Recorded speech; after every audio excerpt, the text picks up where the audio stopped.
এই রেসিপি দেখার পর আর কখনো দোকান থেকে কেক কিনে খাওয়ার মন চাইবে না। ঘরে থাকা কিছু উপকরণ আর খুব কম সময়ের মধ্যেই তৈরি করে নেওয়া যায় এই কেক।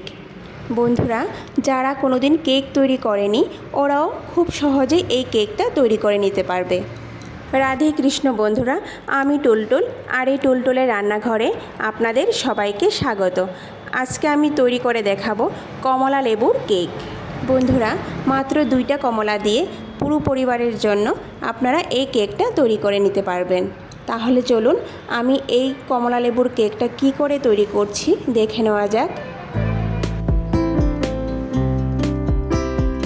কমলা লেবুর কেক তৈরি করার জন্য আমি এখানে 2 পিস কমলা লেবু ভালো করে ধুয়ে নিয়েছি।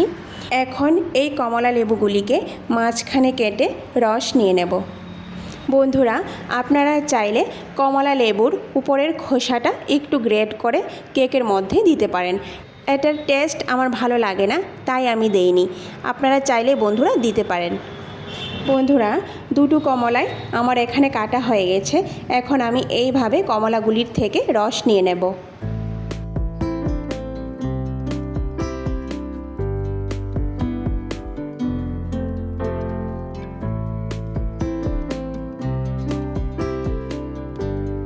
কমলা লেবুর রস নেওয়া হয়ে গেছে। এখন একটা ছাঁকনি দিয়ে ভালো করে ছেঁকে নেব।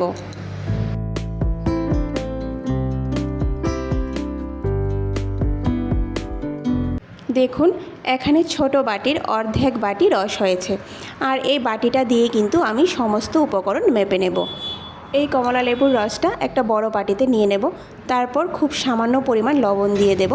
তারপর সেই বাটির 3 ভাগের 1 ভাগ চিনি দিয়ে দেব। সেই বাটির 3 ভাগের 1 ভাগ রিফাইন্ড অয়েল মানে সাদা তেল দিয়ে দেব।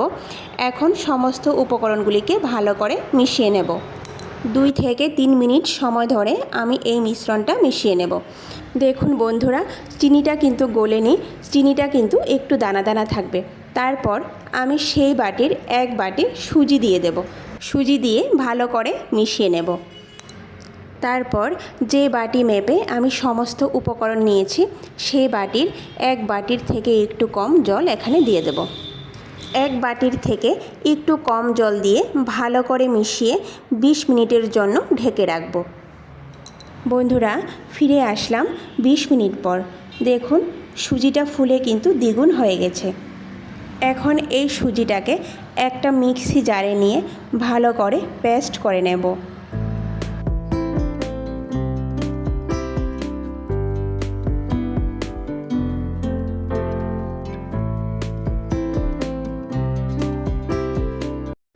বন্ধুরা, সুজিটাকে আমি ভালো করে পেস্ট করে নিয়েছি।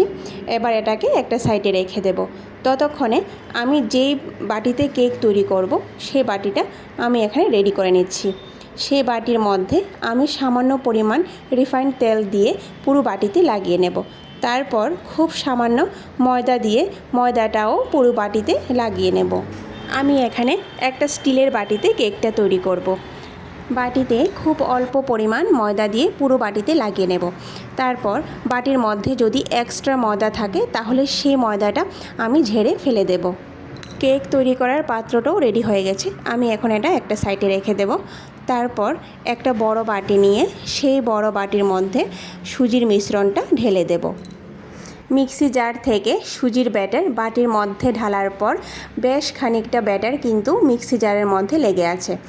এখন আমি যে বাটি দিয়ে কেকের সমস্ত উপকরণ মেপেছিলাম সেই বাটির 3 ভাগের 1 ভাগ জল মিক্সি জারে নিয়ে মিক্সি জারটা ভালো করে ধুয়ে বাটিতে দিয়ে দেব।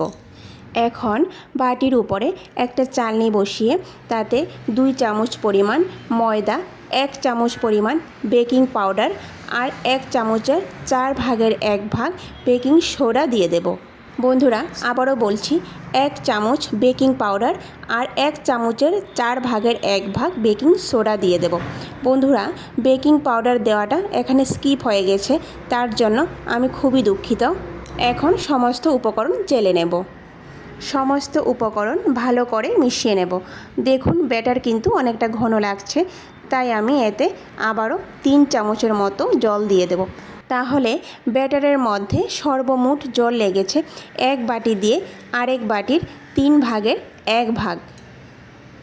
বন্ধুরা, আশা করি এই পর্যন্ত বুঝে নিতে আপনাদের কোনো অসুবিধা হয়নি। কেক তৈরি করার জন্য ব্যাটার রেডি হয়ে গেছে। এখন আমি যে বাটিতে কেক তৈরি করব সে বাটির মধ্যে ঢেলে নেব। বাটির মধ্যে কিন্তু ব্যাটার সম্পূর্ণ ভরে দেব না, একটু ফাঁকা রাখব। এবার বাটিটাকে কয়েকবার ট্যাপ করে নেব। আগে থেকে প্যানে কিছু লবণ দিয়ে ঢেকে কম আঁচে 5 মিনিটের জন্য প্রিহিট করে নিয়েছিলাম। এবার ঢাকনা উঠিয়ে প্যানে একটা স্ট্যান্ড বসিয়ে কেকের বাটিটা বসিয়ে কম আঁচে 45 মিনিটের জন্য ঢেকে রাখবো। ফিরে আসলাম 45 মিনিট পর। এবার একটা টুথপিক দিয়ে কেকটাকে চেক করে নেব। টুথপিকটা যদি একদম ক্লিন বেরিয়ে আসে তাহলে বুঝতে হবে যে আমাদের কেকটা পারফেক্ট তৈরি হয়ে গেছে। আর যদি টুথপিকটা ক্লিন না আসে, কিছু পরিমাণ ব্যাটার লেগে থাকে, তাহলে আরও 10 মিনিটের জন্য বেক করে নেব। এবার কেকটাকে পুরোপুরি ঠান্ডা করে নেব। কেকটা যখন পুরোপুরি ঠান্ডা হয়ে যাবে তখন একটা ছুরির সাহায্যে এইভাবে বাটি থেকে কেকটাকে আস্তে আস্তে ছাড়িয়ে নেব। তারপর বাটিটাকে উল্টে কেকটাকে বের করে নেব।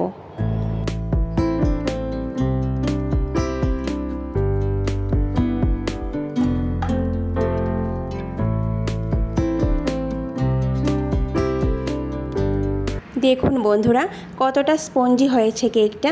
ঘরে থাকা কিছু উপকরণ দিয়েই কিন্তু কম সময়ে এবং কম পরিশ্রমে এই কেকটা খুব সহজেই তৈরি করে নেওয়া যায়। বন্ধুরা, ভিডিওটি সম্পূর্ণ দেখার অনুরোধ রইল। আর ভিডিওটি যদি ভালো লেগে থাকে তাহলে সবার শেষে লাইক, শেয়ার আর সাবস্ক্রাইব করে দেবেন। নমস্কার। তাহলে আজকে এই পর্যন্তই, কথা হবে আবারও পরের ভিডিওতে।